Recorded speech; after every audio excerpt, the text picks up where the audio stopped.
दोस्तों स्वागत है हमारे YouTube चैनल में। एक समय की बात है, नाग लोक के राजा बासिक का मन एक दिन शिकार पर जाने का हुआ।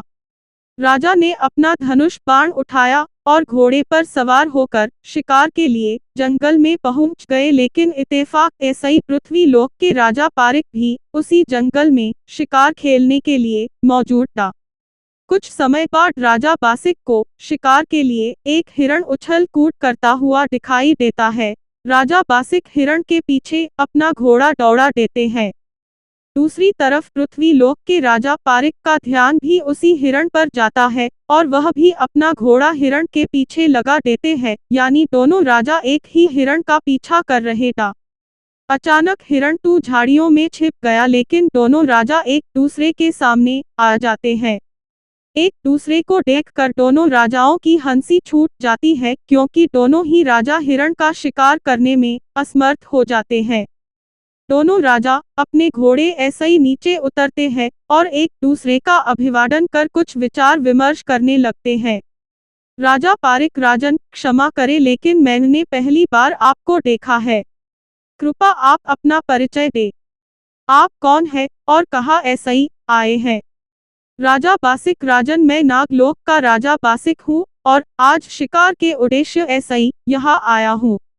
कृपा आप भी अपने बारे में बताएं।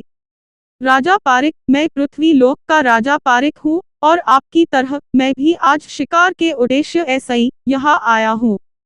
थोड़ी देर बाद दोनों राजा एक पीपल के पेड़ के नीचे बैठ जाते हैं और बातों ही बातों में एक दूसरे के अच्छे मित्र बन जाते हैं। अपनी वार्ता को आगे बढ़ाते हुए राजा बासिक कहते हैं, मित्र, मेरे हृदय में एक विचार आया है, यदि आप आज ना दे तो मैं आपको बताऊं। राजा पारिक: मित्र, आपका जो भी विचार है मुझे खुलकर बताइए। आज मैं आपसे मिलकर बहुत प्रसन्न हूँ, इसलिए मैं आपके विचारों का तहेदिल ऐसे ही स्वागत करता हूँ। राजा बासिक: मित्र, मेरा विचार है कि आज हम दोनों एक दूसरे ऐसे ही मिलकर इतने प्रसन्न हैं, तो क्यों ना इस दिन को एक यादगार दिन बना दिया जाए। राजा पारिक: वो कैसे मित्र बासिक? राजा बासिक: देखो, आज हम नए नए मित्र बने हैं, तो मित्र होने के नाते हम कभी कभी ही मिल पाएंगे, किंतु यदि हम कुछ ऐसा कर दें जिससे हम दोनों में कोई रिश्ता बन जाए तो हम जब चाहे तब ही एक दूसरे ऐसे ही मिल सकते हैं। राजा पारिक: आपका विचार तो उत्तम है मित्र, लेकिन ये बताइए यह होगा कैसे? राजा बासिक: देखिए मित्र, मेरी बात ध्यान ऐसे ही सुनिए। अभी आपकी भी नई नई शादी हुई है और मेरी भी। यदि आपकी रानी एक लड़के को जन्म देती है और हमारी रानी लड़की को, तो हम दोनों उनका रिश्ता पक्का कर देंगे। और यदि आपकी रानी एक लड़की को जन्म देती है और हमारी रानी एक लड़के को, तो भी रिश्ता पक्का। और यदि हम दोनों के लड़के या लड़कियां जन्म लेती है तो हम मित्र तो है ही, फिर धर्म भाई भी बन जाएंगे।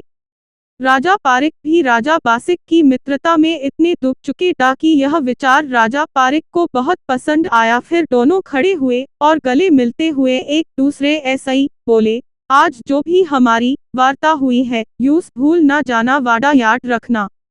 फिर दोनों अपने अपने घोड़े पर सवार होकर अपनी नगरी की ओर चल दिए।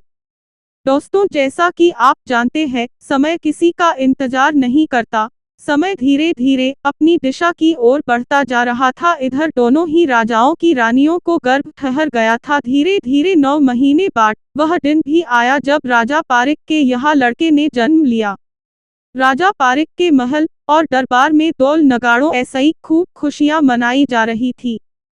गरीबों को दान दिया जा रहा था और ज्ञानी पंडितों को बुलाकर बच्चे का नाम संस्करण करवाया जा रहा था। बच्चे की सारी जन्म कुंडली देखने के बाद पंडित बोले, महाराज, राजकुंवर बहुत ही अच्छे नक्षत्र में पैदा हुए हैं, इसलिए हम इनका नाम परीक्षित रखते हैं। राजा पारिक: बहुत ही सुंदर नाम है।